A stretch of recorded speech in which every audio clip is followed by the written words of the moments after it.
বিয়ের রাতে প্রিয়ন্তীকে ছেড়ে তার বর কাউকে না জানিয়ে কোথায় চলে গিয়েছে জানে না কেউ। তবে এ নিয়ে দুর্ভোগ পোহাতে হচ্ছে প্রিয়ন্তীর। সে জানে না তার বর কোথায় গিয়েছে। নতুন পরিবার, নতুন মানুষজন, আবার বিয়ের পর তার বর উধাও। বেশ অস্থিরতা কাজ করছে তার মনের ভেতর। এর মধ্যে প্রিয়ন্তীর দাদি শাশুড়ি বলে উঠল, যে মেয়েকে বিয়ের দিন রাতে তার স্বামী রেখে চলে যায়, সে আদৌ সংসার করতে পারবে? বলেছিলাম গ্রাম থেকে ভালো দেখে একটা মেয়ে নিয়ে আসতে, তা না করে ডাক্তারের মেয়েকে ঘরে তুলেছে।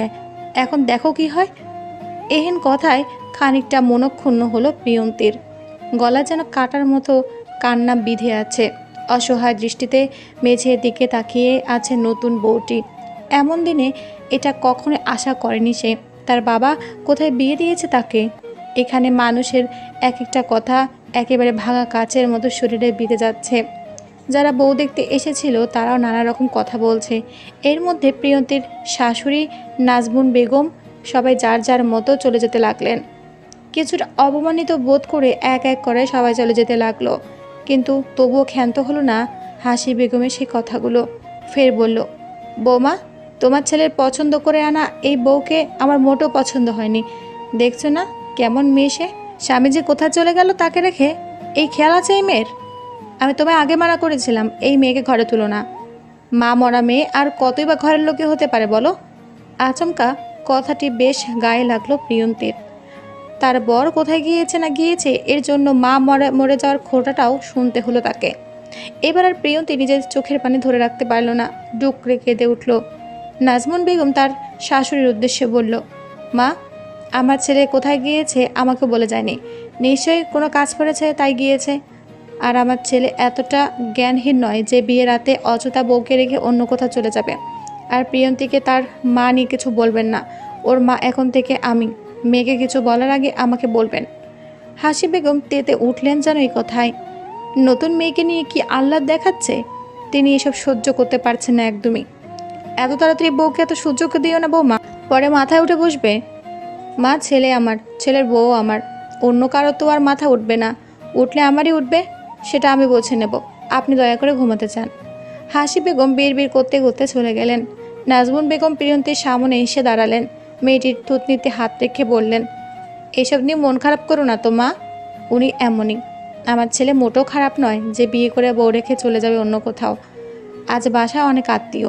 তোমার শ্বশুর অসুস্থ হয়ে পড়েছেন, বিয়ের এত চাপ নেই, তাই ওনাকে ঘুম থেকে ডেকে তুলতেও পারছি না। আমি কল দিয়েছি নিশাদকে। ছেলেটা কেন কল তুলছে না জানি না মা, তুমি চিন্তা করো না, ও ঠিক বাসায় ফিরবে। প্রিয়ন্তী চুপ রইল। আবারও নাজমুন বেগম বলল, এত ভারী লেহেঙ্গা পরে থাকতে তোমার নিশ্চয়ই খারাপ লাগছে তাই না? তোমার লাগেজের কাপড় থাকুক, আমি আমার এখান থেকে একটা সুতির কাপড় তোমাকে দিচ্ছি, পরে নাও। আমি তোমার জন্য খাবার আনছি, কত সময় তুমি না খেয়ে আছো। প্রিয়ন্তী এবার মুখ খুলে বলল, না আন্টি, আমি খেয়ে এসেছি। বাবা আমাকে কিছুটা খাবার খাইয়ে দিয়েছিল। আপনি একটু আমাকে শাড়ি পরিয়ে দেবেন? আমি না শাড়ি পরতে পারি না। নাজমুন বেগম হাসলেন। মেয়েটি খুবই চাপা স্বরে কথা বলে। আন্টি নয়, মা বলতে হবে আমাকে, তবে শাড়ি পরিয়ে দেব। প্রিয়ন্তী খানিকটা হেসে বলল, জি মা। নাজমুন বেগম নিজের একটি সুতির কাপড় প্রিয়ন্তীকে সুন্দর করে পরিয়ে দিল। অতঃপর বলল, নিশাদ তো কোথায় গিয়েছে জানি না, তোমাকেও আজ রাতে একা ছাড়তে পারবো না। চলো, আজ আমি তোমার সাথে ঘুমাবো। নিশাদ এলে তাকে খুব করে বকা দেবো, বুঝেছ? রাত হয়েছে বেশ। নাজমুন বেগম প্রিয়ন্তীকে নিয়ে শুতে গিয়েছেন তার ছেলের কক্ষে। বাড়ির কেউ এখনও বলতে গেলে জেগে নেই। ঘুমানোর আগে অবশ্য নাজমুন বেগম সব দেখে শুনে তারপর শুয়েছেন। এর মাঝে 3 থেকে 4 বার কল দিয়েছেন তার ছেলেকে, কিন্তু বরাবরই কল কেটে দেওয়া হচ্ছে। ব্যাস, শেষে রাগ করে নাজমুন বেগম কল দেওয়া বন্ধ করে দিয়েছেন। প্রিয়ন্তীর মন খুব আনচান করছিল একবার তার বাবার সাথে কথা বলার জন্য, কিন্তু মুখ ফুটে তা বলার মতো সাহস হয়নি, আর কথাও বলতে পারেনি। ভোর 5:30টা নিশাদ বাড়ি ফিরে। এর আগে আসা সম্ভব হচ্ছিল না বলে সে আসতে পারেনি। বাসায় ঢুকতে দেখে দরজা লক করা। পকেট থেকে ফোন বের করে কল দেয় মায়ের নাম্বারে, কিন্তু কল ধরেনি নাজমুন বেগম। এবার তার বাবার নাম্বারে কল দিল। দুদিকে 3 বার রিং হওয়ার পরই তাজওয়ান খান কল রিসিভ করলেন। নিশাদের কথা মতো কোনো রকম প্রশ্ন না জিজ্ঞেস করে দরজা খুলে দিলেন। তাড়াহুড়ো করে নিশাদ ঘরে প্রবেশ করার আগেই তাজওয়ান খান বলে উঠলেন, তুমি কাল রাতে বাসা ছিলে না? নিশাদ আশ্চর্য হয়ে প্রশ্ন করে, তুমি জানতে না? কাল তোমার বিয়ের দিন ছিল, আর তুমি কোথায় গিয়েছো? তোমার মা আমাকে শোনায়নি তুমি বাসায় নেই। কাজ পড়ে গিয়েছিল, তাই কাল বাসা থেকে বের হতে বাধ্য হয়েছিলাম। তাজওয়ান খান খানিকটা উচ্চস্বরে বললেন, কি কাজ ছিল যে বিয়ের রাতে তোমাকে এভাবে বের হতে হলো? আমি তো জানি না কি হয়েছে। কত লোকজন ছিল বাসায় কাল, তারা কি ভেবেছে কে জানে। নিশাদ মাথার চুলগুলোতে হাত দিল। কাল কোনো মতে বাসা থেকে বের হওয়ার ইচ্ছে ছিল না, পরিস্থিতির কারণে বের হয়েছে। তাজওয়ার খানের কথাও ভাবলো, আসলেই কাল রাতে কি হয়েছে জানার জন্য বলল, তুমি জানো রাতে কিছু হয়েছে? না, রাতে আমার প্রেশার বেড়ে গিয়েছিল, তাড়াতাড়ি ওষুধ খেয়ে শুয়ে পড়েছি। আচ্ছা তুমি যাও ঘুমাও, আমি মাকে জিজ্ঞেস করে নেব। নিশাদ নিজ কক্ষের দিকে পা বাড়ায়, কিন্তু তাজওয়ার খান অবাক। কি জন্য বের হয়েছে এই কথাটিও বলেনি, আবার দরজাও বন্ধ করেনি। কি এক ছন্ন ছাড়া ছেলে হয়েছে তার ঘর আলো করে। আলো তো এখন অন্ধকার হয়ে যাচ্ছে। শরীর দুর্বল তাজওয়ার খানের। একরাশ বিরক্তি নিয়ে দরজাটি বন্ধ করেন তিনি। নিজ কক্ষে যেতে নিশাদ সুন্দর একটি মুহূর্তে সামিল হলো। তার বিছানার এক পাশে তার বউ আর অন্য পাশে তারই মা শুয়ে আছে। প্রিয়ন্তীকে আগে থেকেই চেনা নিশাদের। প্রিয়ন্তীর মলিন মুখটার দিকে তাকিয়ে ফের তার মায়ের দিকে তাকায়, ধীর পায়ে সামনে এগোয়। নাজমুন বেগমের পাশে বসতে তিনি টের পেয়ে যান, হুড়োহুড়ি করে উঠে বললেন, নিশাদ তুই এখানে? কাল কোথায় ছিলি তুই? বাসায় আসিসনি কেন? কেনই বা বের হলি বলতো? নিশাদ চক্ষু জোড়া বন্ধ করে আবার খোলে। পাশে তাকিয়ে দেখে প্রিয়ন্তী অবুঝ হয়ে চোখ মেলে তাকিয়ে আছে। এই ভয়টাই পাচ্ছিল সে। নাজমুন বেগমের কথার আওয়াজে প্রিয়ন্তী উঠে গিয়েছে। সেও তাড়াতাড়ি করে উঠে বসে। নাজমুন বেগম আফসোস করলেন, তার কথা বলার সময় একটু সংযত থাকা উচিত ছিল।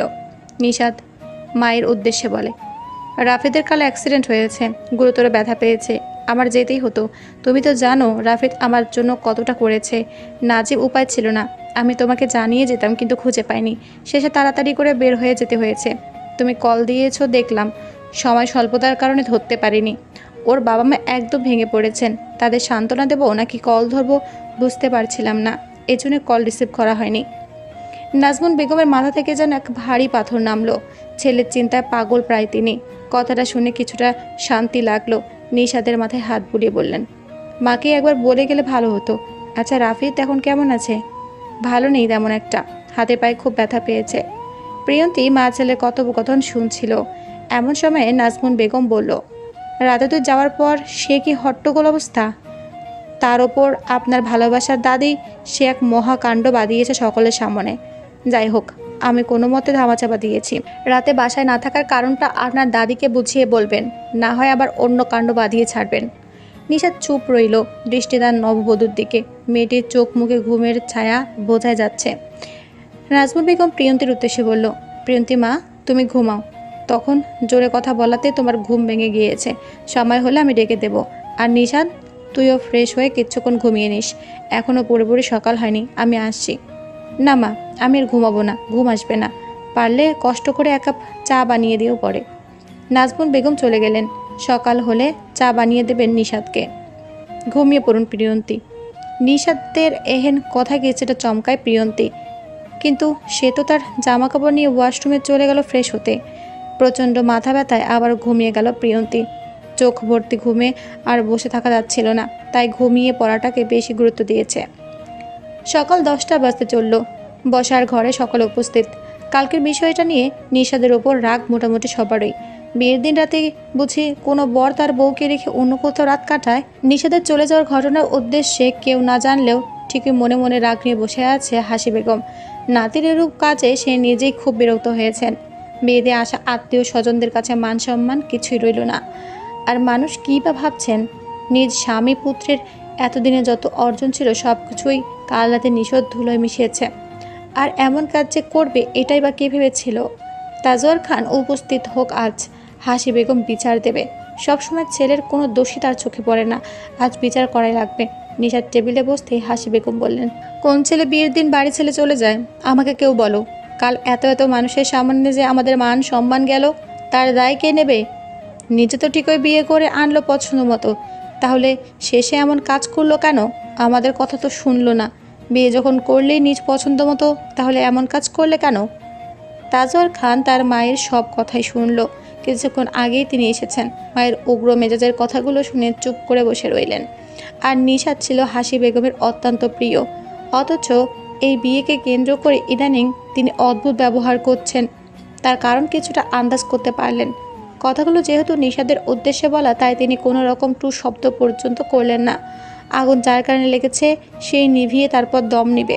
নাজমুন বেগম সব কথা খুলে বলেছিলেন সেই সকালে, তাই তাজওয়ার খান কিছুই বলতে চাচ্ছিলেন না। যদি এখানে নিশাদের কোনো দোষ থাকতো তাহলে তিনি অবশ্যই শাসন করতেন। সকলে চুপ দেখে হাসি বেগম তার ছেলেকে বললেন, তুইও কিছু বলবি না? কখনো তো ছেলেকে তার দোষের জন্য শাসন পর্যন্ত করিসনি, আজও করবি না। এতদিন যা করেছে সেসব না হয় বাদই দিলাম, কিন্তু কালকের ঘটনার জন্য যে এই পরিবারের মান সম্মানটা গেল, তারপরও কি তুই চুপ করে আছিস? তাজওয়ার খান কিছু বলার আগে নিশাদ বলল, যদি কারো প্রাণ বাঁচানোর জন্য এই পরিবারের মান সম্মান চলে যায়, তাহলে এই মান সম্মান আমার অন্তত দরকার নেই। বিয়ের রাতে আমি ইচ্ছে করে বের হইনি।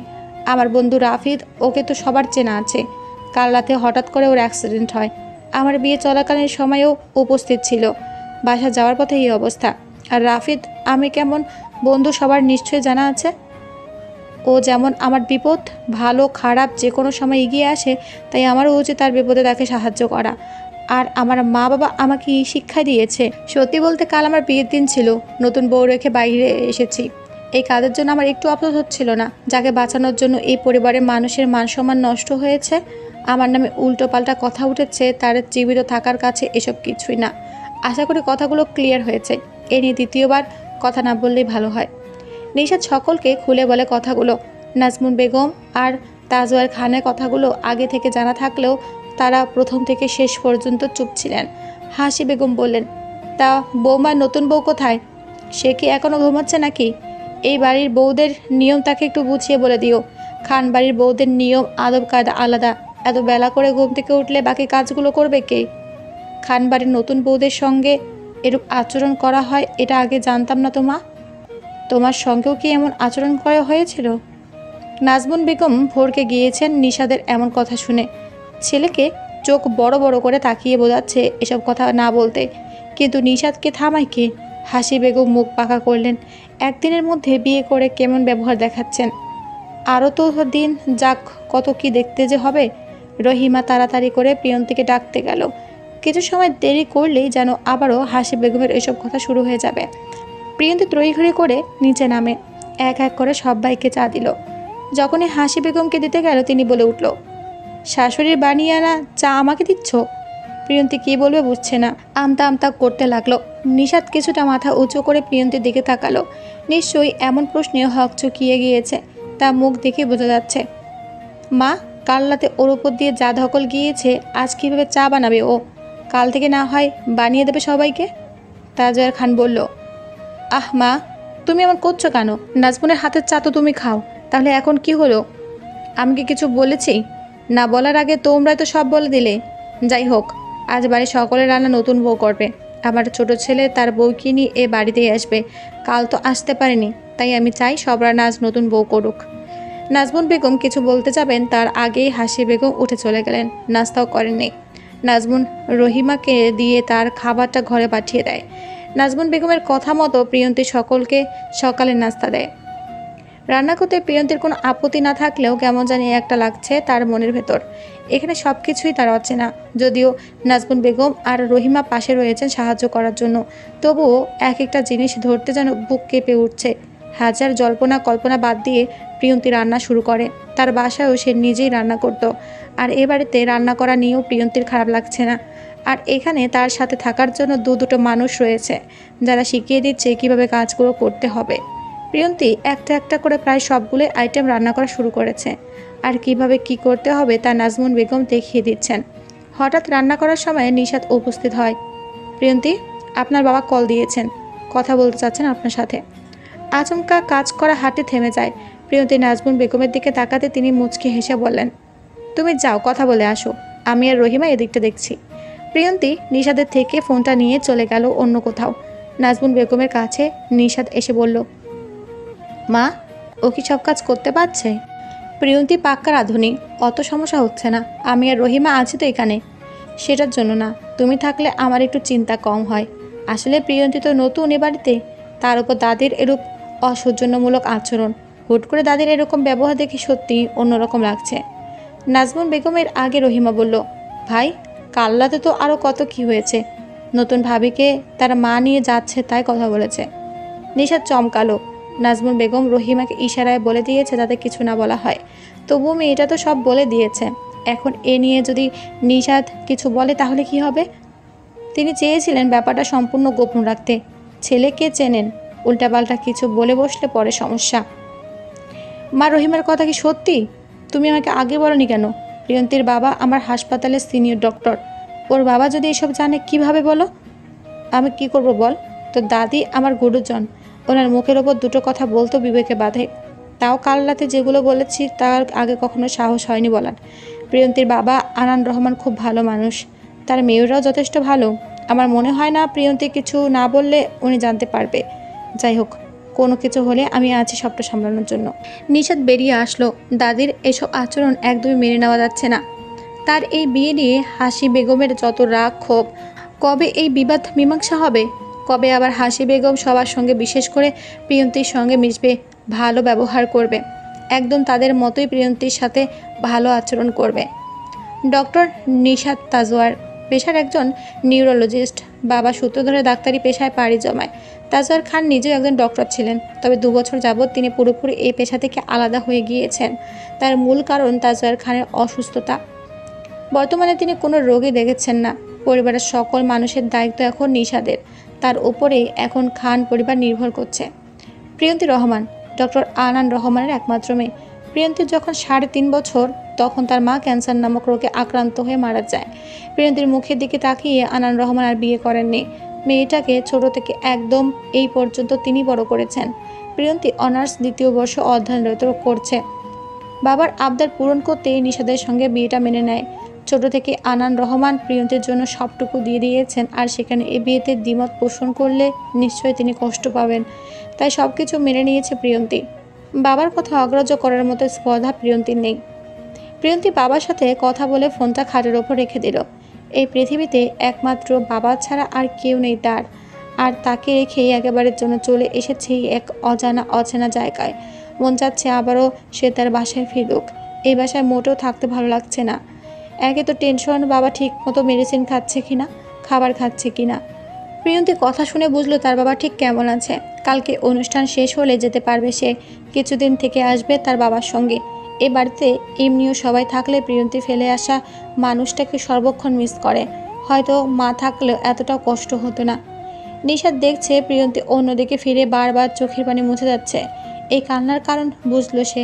তবে প্রিয়ন্তীকে এভাবে কাঁদতে দেখে তারও খারাপ লাগছে। তবুও কিছু করার নেই। নীরবতা ভেঙে নিশাদ বলল, প্রিয়ন্তী, আপনি কাঁদছেন? নিশাদের কণ্ঠস্বর শুনে প্রিয়ন্তী তাড়াতাড়ি করে চোখের পানি মুছে ফেলে। পিছনে ফিরে আমতা আমতা করে বলে, বাবার জন্য একটু খারাপ লাগছে আর কি। আসলে কখনো বাবাকে ছাড়া এভাবে থাকিনি তো। নিশাদ খাটে বসলো। প্রিয়ন্তীকে ইশারা করলো বসার জন্য, কিন্তু সে মাথা নাড়িয়ে জানালো বসবে না। আবারও নিশাদ ইশারা করলো বসার জন্য, কিন্তু প্রিয়ন্তী ঠিক আগের মতোই কাজ করে বসলো, অর্থাৎ সে বসবে না খাটে। শেষে নিশাদ হেসে দিল প্রিয়ন্তীর এরকম কার্যকলাপ দেখে। কিছু করব না, জাস্ট পাশে 2 মিনিটের জন্য বসুন, আমার কিছু কথা আছে। এবার প্রিয়ন্তী বসলো, তবে কিছুটা দূরত্ব বজায় রেখে। বিষয়টা নিশাদ খেয়াল করলেও কিছুই বলেনি।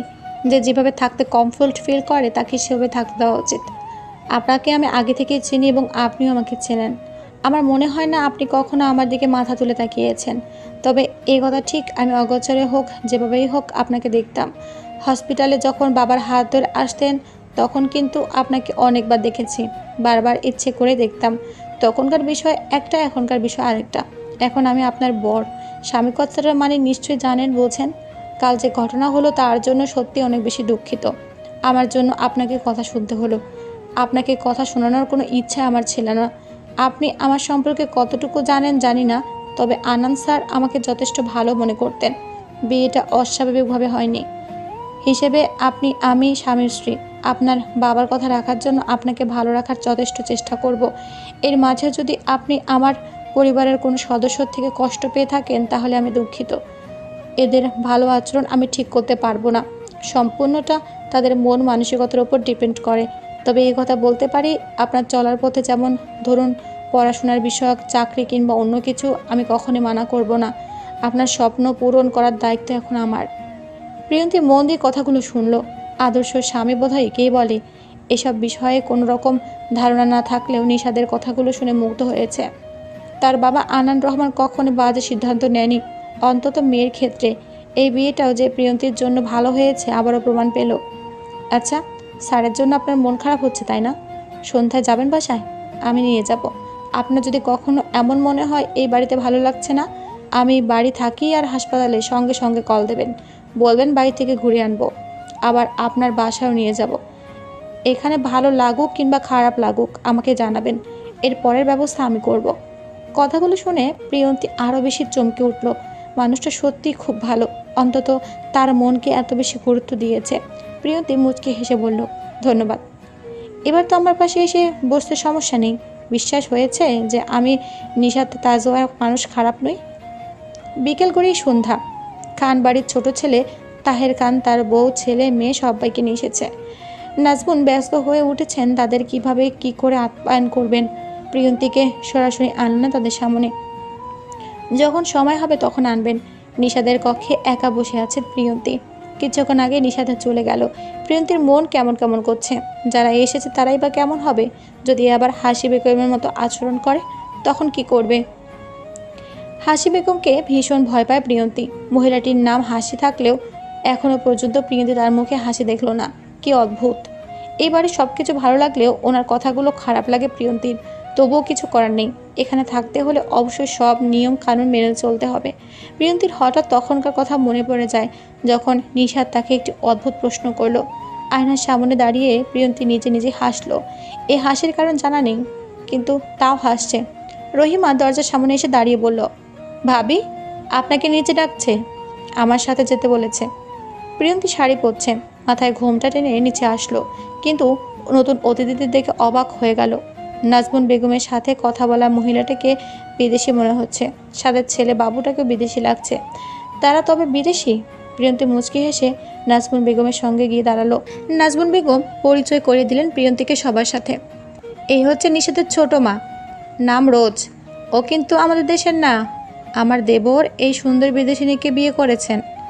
এবার প্রিয়ন্তীর মাথায় ঢুকলো, যা ভেবেছে তাই হয়েছে। অবাক করা কাণ্ড হলো, রোজ হুট করে প্রিয়ন্তীকে জড়িয়ে ধরে, গালে গাল রেখে চুমু খায়। নিশা দূর থেকে দাঁড়িয়ে দেখছে। হাসি বেগম মুখ বাঁকা করে অন্যদিকে ফিরে গেলেন। প্রিয়ন্তীর গালে হাত রেখে রোজ বলে, ভীষণ সুইট। প্রিয়ন্তী মুচকে হাসলো, উনি অন্তত ভালো আছেন, যাক, আর কোনো সমস্যা নেই। নিশ্চয়ই সবসময় ভালো ব্যবহারই করবে প্রিয়ন্তীর সাথে। তাহের খান আর রোজ প্রিয়ন্তীকে নতুন বউ হিসেবে কিছু উপহার দিল। নাজমুন বেগম আবার তা পরিয়ে দেখেছেন। তাহের খান আর রোজের দুটো ছেলে মেয়ে, একজন 10 বছর বয়সী আর একজন 6 মাস। রোজ অনায়াসে মিশে গেল প্রিয়ন্তীর সাথে। তাহের খান আচরণও খুব ভালো, আবার 10 বছর বয়সী মেয়েটি তাহিও খুব তাড়াতাড়ি প্রিয়ন্তীর সঙ্গে বন্ধুত্বপূর্ণ সম্পর্ক তৈরি করেছে। সবার এমন কাজ দেখে হাসি বেগম বললেন, ওদের কি এখানে দাঁড়িয়ে রাখবে নাকি? শোনো বৌমা, ওদের থাকার জন্য রূপ ঠিক করা আছে তো? নাজমুন বলল, জি মা, রহিমা সব গুছিয়ে রেখেছে। আর রোজ, তোমরা যাও, ফ্রেশ হয়ে নাও, অনেকক্ষণ জার্নি করেছো, খেতে হবে তো এবার। সবাই চলে গেল, শুধু রইল হাসি বেগম, নিশাদ আর প্রিয়ন্তী। নাজমুন সবার খাবারের ব্যবস্থা করতে গেল। নিশাদের কোলে থাকা বাবুটাকে নিয়ে প্রিয়ন্তীর সামনে এসে দাঁড়ায়। ওকে একদম রোজের মতো দেখতে, মনে হয় যেন তার কার্বন কপি। নিশাদ প্রিয়ন্তীকে বলল, কোলে নেবেন? প্রিয়ন্তী 2 হাত বাড়ায়, বাচ্চা কোলে নেওয়ার অভ্যাস নেই তার, তবুও কাপা কাপা হাতে ছেলেটিকে কোলে নিল। আপনার সাথে ভীষণ মানিয়েছে প্রিয়ন্তী, বুড়ো বয়সে কাজে লাগবে ওকে, রেখে দিন, বা আমি যখন থাকবো না তখনও কাজে লাগতে পারে। প্রিয়ন্তী 2 ঠোঁট মেলে হাসলো। ছেলেটি যদি নিশাদের ভাই হয় তাহলে হিসাবে প্রিয়ন্তীর দেবর হবে। বাচ্চাটা সত্যি খুব কিউট। এক হাত দিয়ে আগড়ে রেখে অন্য হাতে গাল বোলাচ্ছে। ও একদম ওর মায়ের মতো, তাই না? নিশাদ চমকে উঠল। কীভাবে প্রিয়ন্তী নিশাদের সাথে কথা বলছে, মনে হচ্ছে না মেয়েটি আগে কখনো তার সাথে কথা বলেও দেখেনি। এত কিছু খেয়াল করছেন? না, তখন ওর মা আমার সাথে কথা বলল, সে সময় ভালো করে দেখে নিয়েছে। এখন দেখি ওরও একদম ওনার মতো চেহারা হয়েছে। আর ওনার বলতে হবে না, ওর নাম তুরাফ, ওর মায়ের নাম রোজ। তাকে আমি ছোটো মা বলি, আপনি ছোটো মা বলবেন। প্রিয়ন্তী মাথা নাড়ল। হঠাৎ হাসি বেগম বলল, যদি তোমাদের কথা শেষ হয় তাহলে নতুন বউ যাও একটু বৌমার কাছে, একটু তো হাতে হাতে কাজ করে দিতে পারো। এসে থেকে রুমে বসে বসে থাকছো, কোনো কাজই তো হাতের মুঠোয় উঠে না তোমার, বলে বলে করানো লাগে। প্রিয়ন্তী তপ্ত নিঃশ্বাস ছাড়ল। তুরাফকে নিশাদের কোলে দিল। নিশা তার দাদিকে কিছু বলতে যাবে তখনই প্রিয়ন্তী নিশাদের হাত ধরে ইশারা দিয়ে বোঝালো যাতে কিছু না বলা হয়। প্রিয়ন্তী যাওয়ার পরে নিশাদ তার দাদির উদ্দেশ্যে বলল, ওনার সাথে ভালোভাবে কথাগুলো বললেই পারো, এভাবে বলার কি আছে? ইদানিং দেখছি তুমি মানুষের সাথে, বিশেষ করে প্রিয়ন্তীর ওনার সাথে খারাপ আচরণ করছো। কেন? মেয়েটি কি তোমার কথায় কষ্ট পায় না? আর এ বাড়িতে আমার মাকে কাজে সাহায্য করার জন্য রহিমা তো আছে। এমন বলছি না যে উনি কাজ করবে না, করবে। তবে এখন থেকে ওনার সাথে এরকম ব্যবহার করলে কি মনে করবে বলো? দাদুভাই, তুমি আমার কথাগুলোই শুধু দেখো, ওর কাজকর্ম দেখো না। অবশ্য দেখবেই বা কীভাবে? তুমি তো তাকে পছন্দ করে নিয়ে এসেছো, তাই কিছু বললেই একদম সবার খারাপ লেগে যায়। নিশাদ অবাক হলো হাসি বেগমের কথা শুনে। এত পরিবর্তন? কীভাবে মানুষের কথায়, আচরণে, ব্যবহারে এত পরিবর্তন হয়? প্রিয়ন্তীকে দাদির পছন্দ নয়, কথাটি নিশাদের কাছে আবারও পরিষ্কার হলো। কেন এত পরিবর্তন হাসি বেগমের মধ্যে? কোন দিক দিয়ে খারাপ প্রিয়ন্তী? কেন তিনি মেয়েটিকে পছন্দ করছেন না? তবে কারণটা কি শুধুই হাসি বেগমের কথা অমান্য করা? নিশাদ নিজেকে কন্ট্রোল করলো। হাসি বেগমের সামনে এসে বলল, দাদি, তোমাকে আমি কখনো অসম্মান করিনি, আর না কখনো করতে চাই। কিন্তু এমন কোনো কাজ করো না যে আমার সম্মানের তালিকা থেকে তুমি উঠে যাও। কাল কী হয়েছে সব জানা আছে।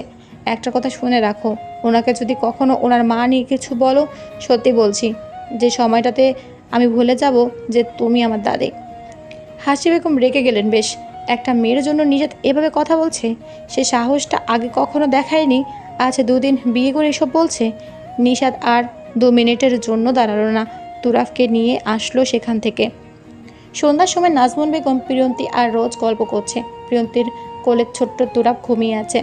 রোজ কয়েকবার বলল তুরাফকে খাটে রাখার কথা, কিন্তু প্রিয়ন্তী মানল না সে তাকে কোলেই রাখবে। নিশাদ একটু আগে বেরিয়েছে, রাফিদকে দেখতে যাবে। আজ সকাল থেকে একবারও খোঁজ নেওয়া হয়নি, তাই ঠিক করেছে একেবারে দেখতেই যাবে। সাথে তাইওয়াজ খান আসার কথা বলেছিলেন, নিশাদ মানা করে দিল। হাসপাতালে এসেই সর্বপ্রথম রাফিদকে যে ডক্টর ট্রিটমেন্ট দিচ্ছেন তার সাথে কথা বলল। এরপর কেবিনে ঢুকলো। রাফিদ তার মায়ের সাথে কথা বলছে। আগে থেকে কিছুটা ভালো আছে এখন, তবে চলাফেরায় ভীষণ অসুবিধা হচ্ছে। এখনও ঠিকমতো নিজের পায়ে শক্তি দিয়ে দাঁড়াতে পারে না। নিশাদ এসেই কিছুক্ষণ কথা বলল রাফিদের মায়ের সঙ্গে, তারপর তাকে জোর করে বাসায় পাঠালো। কেননা একবারও নাকি রাফিদের মা বাসায় যায়নি। যতক্ষণ নিশাদ থাকবে ততক্ষণ তিনি বাসায় গিয়ে ফ্রেশ হয়ে আবার আসবেন হাসপাতালে। নিশাদ, ঘুমাবি আমার পাশে? মাথা নিচু করে ফোন দেখছিল সে। হঠাৎ রাফিদের কথায় মাথা তুলে তাকায়, ভ্রু উঁচিয়ে প্রশ্ন করে, এটা পেশেন্টের জন্য, আমি ঘুমাবো কিসের জন্য? রাফিদ মুচকে হাসলো। মাথায় তার অন্য বুদ্ধি, বলতেও ভয় লাগছে। নিশাদের আবার হাত চলে বেশি, কখন আবার কথাটা শুনে মেরে দেয়। বন্ধু বা আসর হয়েছে তোমার? যে কথা সে কাজ। নিশাদ রাফিদের পিঠে থাপ্পড় মারলো অনেক জোরে। যেখানে প্রচণ্ড ব্যথা ছিল, এখন থাপ্পড় খেয়ে পিঠ টনটন করছে। এই যেন নিঃশ্বাস বন্ধ হয়ে যাবে। কথাটি এই সময় না বললেও পারতো, একটু সুস্থ হয়ে বললে ভালো হতো। ব্যথায় চোখ মুখ কুচকে রাফিদ নিশাদের দিকে তাকালো। তুই কি জানিস না আমি অসুস্থ? তারপরে আবার থাপ্পড় মেরেছিস? অসুস্থতা নিয়ে কোনো মানুষ এসব কথা বলে জানতাম না তো। থাপ্পড়টা তো তোর প্রাপ্য ছিল, না হলে আমি এত উন্মাদ না যে এরকম সময় তোকে মারবো। ভাই, খুব জোরে মেরেছিস, ব্যথা করছে। তাই এই ব্যথা নিয়েই বসে থাকো? না তুমি আমায় আমার প্রশ্ন করতে, আর না আমি তোমায় মারতাম। যখন দিয়ে দিয়েছি ফেরত নেওয়ার অপশন নেই বন্ধু, চুপচাপ বসে থাকো। আর রাফিদ থামলো না, আবারও বলল, তুই জাস্ট বল হ্যাঁ বা না। নিষাদ সরু চোখে তাকায়, কণ্ঠে গম্ভীরতা এনে বলে, আয়টা লাগাবো? না বন্ধু, মাফ কর। তুই বেটা যে মানুষ, আরেকটা দ্বিতীয় হাত কাঁপবে না। নিষাদ এবার চুপ করে রইল, কিছু না বলে আবারও ফোনের দিকে মন দিল। রাফিদ আঙ্গুল দিয়ে খোঁচা মেরে বলল, আমার জন্য একটা মেয়ে দেখিস, সুস্থ হয়ে বিয়েটা করবো ভাবছি। নিষাদ হাসলো রাফিদের কথা শুনে। এই ভাঙা হাত পা নিয়ে বিয়ে করবি? কেউ মেয়ে দেবে তোকে? রাফিদ আর নিশাদ প্রায় 1 ঘন্টার মতো এইগুলো নিয়ে খুনসুটি করলো। টুকটাক কথা বলতে বলতে আবারও ডাক্তার আসে রাফিদকে দেখতে, তার শরীরের কন্ডিশন কেমন দেখার জন্য। এরপর রাফিদের মা আসার পর নিশাদ বেরিয়ে আসে। হাসপাতালে কেটে যায় 3 ঘন্টা। কাল আবার অনুষ্ঠান আছে। নাজমুন বেগম বলে দিয়েছেন যাতে তাড়াতাড়ি বাড়ি ফেরে। রাত 12টা। সকলের কাজ শেষে যে যার মতো ঘুমিয়ে আছে। আজ প্রচুর কাজ পড়েছে, কেন রাতের মধ্যে সকল মানুষের খাবারের আয়োজন করেছে তাজওয়ার খান আর নিশাদ। হাসপাতাল থেকে এসে 2 দণ্ড বসতে পারেনি, অমনি তাজওয়ার খান নিশাদকে কাজে দিয়ে দিয়েছে। খাবার খাওয়ার পর নিশাদ নিজ কক্ষে এসে সোজা হয়ে শুয়ে পড়ে। আসার সময় দেখলো প্রিয়ন্তী নাজমুন বেগমের কাছে আছে। তারা শাড়ি সিলেক্ট করছিল। তাই আর প্রিয়ন্তীকে ডিস্টার্ব করলো না। তার কাজ শেষ হলে সে নিজে চলে আসবে। প্রিয়ন্তী রুমে এসে দেখে নিশাদের চোখ বন্ধ। তবে কি নিশাদ ঘুমাচ্ছে? কিন্তু সে কোথায় ঘুমাবে? কাল তো নাজমুন বেগমের সাথে ঘুমিয়েছিল বলে কিছু টের পায়নি। আজ আজ কি করবে? নিশাদের সঙ্গে ঘুমাতে হবে। ভাবতে ভাবতে অস্থিরতা কাজ করে প্রিয়ন্তীর মাঝে। কপালে কিঞ্চিত ঘাম। আচমকা ফোন আসে নিশাদের। এহেন শব্দে কেঁপে ওঠে প্রিয়ন্তী। একরাশ বিরক্তি নিয়ে নিশাদ কল রিসিভ করে। তবে সামনে তাকিয়ে দেখে প্রিয়ন্তী দাঁড়িয়ে আছে কিছুটা দূরে। এর কারণ অজানা তার কাছে। নিশাদ প্রিয়ন্তীর দিকে অবাক চোখে তাকিয়ে ফোনে কথা বলছে। দ্রুত কথা শেষ করে সে। কল কাটার সঙ্গে সঙ্গে প্রিয়ন্তীকে বলে ওঠে, এভাবে মাঝরাতে দাঁড়িয়ে আছেন কেন? ঘুমাবেন না? নিশাদ ফোন দেখলো। রাত 1টারও বেশি বাজছে। হঠাৎ মনে পড়ল প্রিয়ন্তী কেন দাঁড়িয়ে আছে এত রাতে। চোখের ওপর হাত দিয়ে নিশাদ বলল, শুয়ে পড়ুন। বিয়ে যেহেতু করেছেন একই বিছানায় ঘুমাতে হবে, কিছু করার নেই। প্রিয়ন্তী সে খাটে বসলো। একবার নিশাদের দিকে তাকিয়ে শুয়ে পড়ল। প্রিয়ন্তীর পরিস্থিতিতে টের পেল নিশাদ। তার ঘুম উড়ে গেল। কিছুক্ষণ আগেও ঘুমে চোখ ভেঙে আসছিল, কিন্তু এখন সে ঘুম আর আসছে না। নিশাদ চোখ মেলে পাশ ফিরে তাকায়। মৃদু স্বরে প্রশ্ন করে, প্রিয়ন্তী, আপনার কি ঘুম আসছে? প্রিয়ন্তী নিশ্চুপ। আবারও নিশাদ বলে, চলুন কিছুটা সময় গল্প করি। আমার ঘুম আসছে না, আর আপনার সাথে আমার সেরকমভাবে কথাও হয় না। গল্প করতে অসুবিধা নেই তো? প্রিয়ন্তী মাথা নাড়ল। না। একটা প্রশ্ন করব? সত্যি সত্যি উত্তর দেবেন। জি। আমার দাদির করা আচরণ আপনার খারাপ লাগে? প্রিয়ন্তী সত্যি খারাপ লাগে, কিন্তু তা মুখে স্বীকার করল না। বলল, উনি বৃদ্ধ মানুষ, আমার কাজে কোনো ত্রুটি থাকলে বলবেন। এসব অবশ্য খারাপ লাগে না। আমি এ বাড়িতে নতুন, বুঝে ওঠার জন্য সময় দরকার। এই সময়টাও যদি না দেওয়া হয় তাহলে একটু একটু খারাপ লাগবে। নিশাদ হাসলো। খারাপ লাগে সত্ত্বেও বলছে না। কিভাবে কথাটাকে এড়িয়ে গেল। নিশাদের মনে অদ্ভুত প্রশ্ন জাগলো। মনে বলছে একবার প্রিয়ন্তীকে জিজ্ঞেস করে দেখতে, আবার সংকোচ বোধ হচ্ছে যদি কিছু মনে করে। নিশাদ দ্রুত নিঃশ্বাস ছাড়লো। শুধু শুনবে উত্তরটা, বাকি সব পরে ভাবা যাবে। আপনার জীবনে আমি ছাড়া আর কেউ কখনো ছিল প্রিয়ন্তী? প্রিয়ন্তী সোজাসাপটা উত্তর দিল, বাবা ছাড়া আমার জীবনে আর কোনো পুরুষ ছিল না। নিশাদ চোখ বুজে রাখলো। বাবা ছাড়া আমার জীবনে আর কোনো পুরুষ ছিল না। কথাটাতে এত শান্তি লাগলো। অকারণে কথাটা খুব ভালো লেগেছে নিশাদের। জানতো এরকম উত্তর আসবে, তবুও যেন প্রিয়ন্তীর মুখ থেকে শুনে ভালো লাগলো। আপনার কেউ ছিল? প্রিয়ন্তী কথাটা বলল, বিশ্বাসই হচ্ছে না। তারও কি নিশাদের মতো শুনতে আগ্রহ জাগলো মনে? নিষেধ ভাবলো কিছুক্ষণ প্রিয়ন্তীকে এটা সেটা বলে ঘুরাবে, কিন্তু কথা হচ্ছে যদি শেষ পর্যন্ত প্রিয়ন্তী তাকে পাত্তা না দেয় কিংবা কথা না শুনে তখন। তাই নিষাদ বলল, ছিল না, আছে। আমার পাশের বালিশে শুয়ে থাকা চুপচাপ মেয়েটি। প্রিয়ন্তী, প্রিয়ন্তী কোথায় আপনি? সারা বাড়ি প্রিয়ন্তীকে খুঁজে বেড়াচ্ছে নিষাদ। এতক্ষণ খোঁজার পরও মেয়েটাকে পেল না। নাজমুন বেগমকে জিজ্ঞেস করলো, কিন্তু তিনি বললেন তিনি জানেন না প্রিয়ন্তী কোথায়। নিষাদ রাগ হলো। এত মেহমানের মাঝে কোথায় প্রিয়ন্তী? অলরেডি অনেক মানুষ এসে পড়েছে, তার ওপর এভাবে উধাও প্রিয়ন্তী। নিষাদের কপালে কিঞ্চিত ঘাম। এদিকে সে তার বউকে খুঁজতে খুঁজতে পাগল প্রায়। সোফায় তাহি বসে বসে ফোন দেখছে। নিষাদ তার কাছে গেল। হয়তোবা তাহি জানে প্রিয়ন্তী কোথায় আছে। সকালে তাহি প্রিয়ন্তীর কাছে ছিল। নিষাদ তাহিকে জিজ্ঞেস করলো, প্রিয়ন্তীকে দেখেছো? তাহি মাথা নেড়ে বলল, না। আনান রহমানের কল কেটে দিল নিষাদ। প্রিয়ন্তীকে খুঁজে পেল না। তার বাবার কল লাইনে রেখে কি হবে? নিষাদ নিজ কক্ষে ফিরে আসে। এসে দেখে অবাক করা কাণ্ড। প্রিয়ন্তী একটা শাড়ি এপিট ওপিট করে উল্টে দেখছে। পুরো কুচকে আছে কিছুটা। দেখেই বোঝা যাচ্ছে শাড়ি নিয়ে কিছু একটা ভেবে বিরক্ত হচ্ছে। নিষাদ হুট করে শাড়িটা তার হাতে নিয়ে নেয়। একটু রাগ দেখিয়ে বলে, এই, আপনি কোথায় ছিলেন? এতক্ষণ ধরে পাগলের মতো খুঁজে চলেছি। পুরো বাড়ি খুঁজে দেখেছি, এমনকি এই রুমও বাদ দেয়নি। তাহলে খুঁজে পেলাম না কেন আপনাকে? প্রিয়ন্তী নিচু সুরে বলল, কোনো দরকার? জি, আপনার বাবা কল দিয়েছিল, আমি আপনাকে পাইনি দেখে কল কেটে দিয়েছি। প্রিয়ন্তী অনুনয় সুরে বলল, এখন কথা বলা যাবে কি? নিষাদ পকেট থেকে ফোন বের করে। অতঃপর প্রিয়ন্তীর হাতে ফোন দিয়ে বলে, এভাবে ফোন চাইবেন না, অধিকার দেখিয়ে নিয়ে নেবেন। প্রিয়ন্তী হাসলো নিষাদের কথায়। কিছুটা দূরে সরে গিয়ে তার বাবার সঙ্গে কথা বলল। আনান রহমান জানতে চাচ্ছিলেন কখন প্রিয়ন্তীরা আসবে, কি আপ্যায়ন করবে। কথা বলা শেষে প্রিয়ন্তী আবারও ফোনটা নিষাদের কাছে দিয়ে দিল। নিষাদ কিছুটা জমায় দাঁড়িয়ে থাকলো। প্রিয়ন্তীর চোখ মুখে চিন্তার ছাপ। সে দুদিন শাড়ি নিয়ে কোনো প্যারা খেতে হয়নি, কিন্তু আজ কি করবে? এমনিও শাড়ি পরার অভ্যেস নেই, তারপর আবার নিজে নিজে পড়তে হবে। নাজমুন বেগম কাজের জন্য পরে দিতে পারবেন না, রোজকেও বলে দেখেছে, কিন্তু সে বলল সে নিজেই শাড়ি পরেনি কখনো।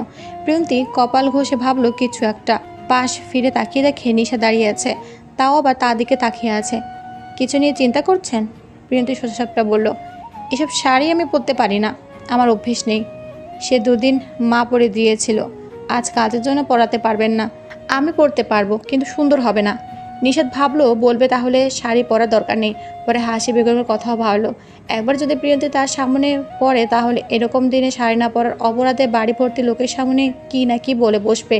তাই নিশাত আর মানা করলো না। এমনিও প্রিয়ন্তীকে সহ্য করতে পারে না হাসি বেগম, তারপর আবার সকলের সামনে নিশ্চয়ই প্রিয়ন্তীকে কথা শোনাবে। নিশাত বলল, ইউটিউব থেকে সার্চ দিয়ে দেখে পড়ে নিন, এই যে আমার ফোন, কোনো হেল্প লাগলে ডাক দিবেন, আমি বাইরে আছি। নিশাতের হাত থেকে প্রিয়ন্তী ফোনটা নিল, আর এক মুহূর্ত দেরি না করে নিশাত কক্ষ থেকে বের হয়ে আসলো। প্রিয়ন্তী ফোনে সাহায্য নিল। একা একা শাড়ি পরতে হিমশিম খাচ্ছে সে, বারবার খুলে আবারও পরছে। একসময় সকল চেষ্টার অবসান ঘটে, প্রিয়ন্তী সুন্দর করে শাড়ি পরে নিল। তবে কুচিটা সুন্দর হয়নি তেমন একটা, তা ব্যাপার না, একা একা যতটুকু করতে পেরেছে তাই অনেক। নিশাত আসলো এবার। এর মাঝে একবার তাজওয়ার খানের সঙ্গে গিয়ে কথা বলে এসেছে। খানবাড়িতে একে একে মেহমান আসা শুরু করলো, তাই নাজমুন বেগম বলেছে যাতে নিশাত আর প্রিয়ন্তী একসঙ্গে নিচে আসে তাড়াতাড়ি। নিশাত বলল, আপনার শাড়ি পরা হয়েছে? জি, এতটা ভালো হয়নি, তবুও যথেষ্ট চেষ্টা করেছি। নিশাত মুচকি হাসলো। আলমিরা থেকে তার আজকে পরার জন্য স্যুট বের করলো। অনেক মানুষ আসবে, তাই নিশাত বিয়ের দিন থেকে নিজেকে একটু আলাদা রাখতে অন্যরকম পরবে। প্রিয়ন্তী আয়নার সামনে বসে বসে চুল বাঁধছে। নিশাত সামনে তাকালো। যে মেয়েটি একসময় গোপনে তার হৃদয়ে রাজত্ব করত, সে এখন তার রুমে এসে রাজত্ব করছে। নিশাত মন দিয়ে দেখলো। প্রিয়ন্তী নিশাতকে আয়নায় এভাবে তাকিয়ে থাকতে দেখে অবাক হয়। পেছন ফিরে জিজ্ঞেস করে, কি দেখছেন? নিশাত একটু নিচু স্বরে বলে, দেখলাম আমার বউকে। অতঃপর সে ওয়াশরুমের উদ্দেশ্যে পা বাড়ায়। প্রিয়ন্তী নিঃশব্দে হাসে।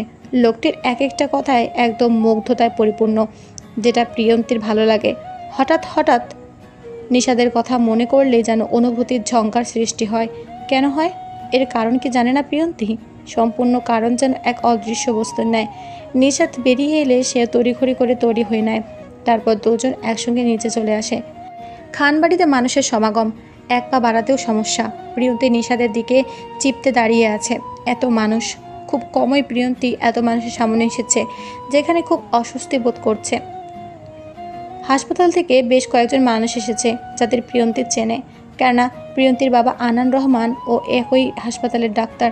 সবার সাথে সুন্দর করে কথা বললেও মনটা একদম ছুটে গিয়েছে বাবার কাছে যাওয়ার জন্য।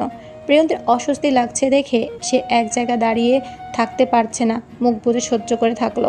নিশাত মাথাটা নিচু করে প্রিয়ন্তীর মুখ বরাবর আনলো, প্রশ্ন করলো, দাঁড়িয়ে থাকতে অসুবিধা হচ্ছে? এত বিরক্তির পরও প্রিয়ন্তী হাসলো। যেহেতু সে এখন নতুন বই বাড়িতে, তার ওপর আবার অনুষ্ঠান আজ, একটু তো কষ্ট করাই যায়। সমস্যা নেই, ঠিক আছে আপাতত। অনুষ্ঠান শেষ হতে হতে প্রায় অনেক সময় লেগে যায়। প্রায় সন্ধ্যা হয়ে এসেছে। মানুষ যাওয়ার আগেই নাজমুন বেগম পাঠিয়ে দিল নিশাদ আর প্রিয়ন্তীকে। প্রিয়ন্তী নতুন বউকে নিশ্চয়ই সন্ধ্যার পর তার বাপের বাড়িতে পাঠাবেন না, তাই তাজওয়ার খানের কথা মতো প্রিয়ন্তী আর নিশাদকে পাঠিয়ে দেওয়া হয়। আজানের একটু আগে তারা বাসার সামনে এসে পৌঁছায়। প্রিয়ন্তীদের বাসা অতটা দূরে নয়। বাসার সামনে আনান রহমান দাঁড়িয়ে, সাথে মিলিও আছে, যাকে আনান রহমান এনেছিল একসময় তাদের ঘরে। প্রিয়ন্তীর একাকিত্ব সময় পার করার জন্য মিলিকে নিয়ে আসা হয়েছে। গাড়ি থেকে নেমে শাড়িটা উঁচু করে প্রিয়ন্তী দৌড় দেয় তার বাবার কাছে। বুকটা ছটফট করছিল। যে মানুষটাকে ছাড়া এক মুহূর্তের জন্য প্রিয়ন্তী কোথাও যেতে থাকেনি। প্রিয়ন্তীর মামার বাড়ি থাকা সত্ত্বেও সে গিয়ে থাকেনি বাবাকে রেখে। এই পার হওয়া দুটো দিন কিভাবে থেকেছে সে নিজেই জানে। যে মেয়ে বন্ধুরা সারাদিন সাধলেও তাদের সাথে ঘুরতে যায়নি শুধুমাত্র বাবার জন্য, সে মেয়ে দুদিন বাবার থেকে দূরে থাকাটা সত্যি ভীষণ কষ্টের। প্রিয়ন্তী বাবাকে জড়িয়ে ধরে কেটে দিল। আনান রহমান মেয়েকে বিয়ে দিয়ে এক প্রকার বিরহে দিন কাটিয়েছিলেন। জনশূন্য বাড়িটি ভুতুড়ে হয়ে গিয়েছিল প্রিয়ন্তীর অনুপস্থিতিতে। যে বাড়িটি একা হাতে প্রিয়ন্তী সামলেছে, সে মেয়েটি চলে যাওয়াতে যেন বাড়িটিরও মন খারাপ। আনান রহমান চশমা খুলে চোখের পানি মুছল।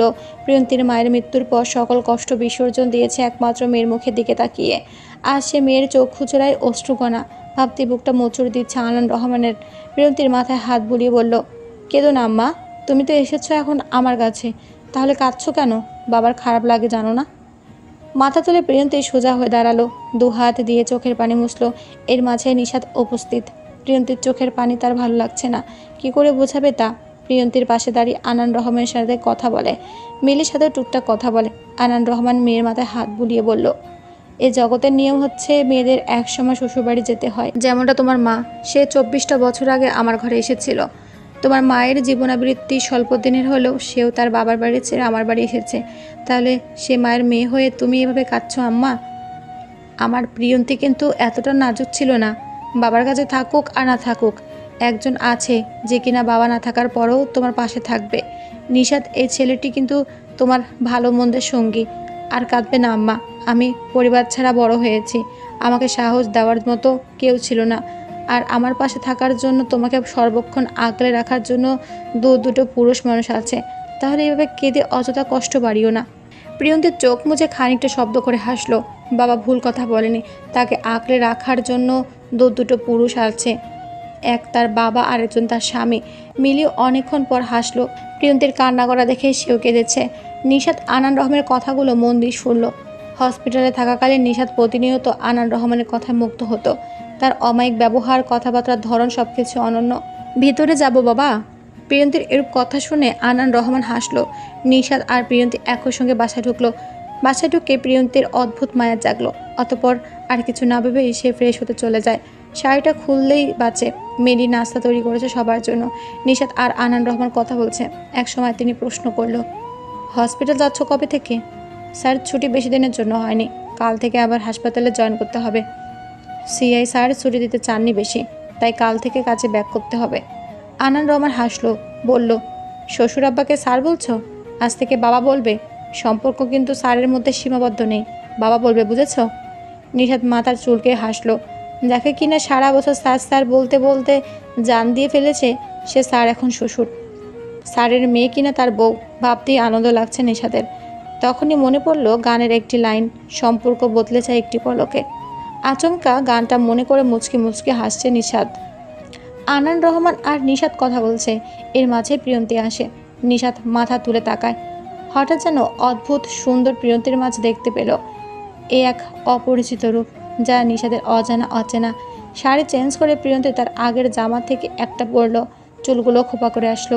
কান্নার কারণে চোখ মুখ, বিশেষ করে নাক লাল হয়ে আছে। নিশাত নজর সরিয়ে ফেললো। প্রিয়ন্তী তার বাবার পাশে এসে বসলো। মিলি সবার জন্য নাস্তা বানিয়ে আনলো। প্রিয়ন্তী রান্নাঘরে আসলো। মিলির সাথে কথা হয়নি বলতে গেলে, তাই সে মিলির কাছে সাহায্য করার জন্য এসেছে। রাত প্রায় 8:30টার সময় নাস্তা করলো সবাই। প্রিয়ন্তী তার বাবাকে এটা সেটা জিজ্ঞেস করছে। নিশাত অবাক হলো, কারণ তাদের বাড়িতে প্রিয়ন্তী একদম চুপচাপ ছিল, কিন্তু এখানে তার উল্টো, খুব সুন্দর করে হেসে খেলে কথা বলছে মেয়েটি। রাত 12:19। প্রিয়ন্তী তার রুমের পাশে বেলকনিতে দাঁড়িয়ে আছে একা।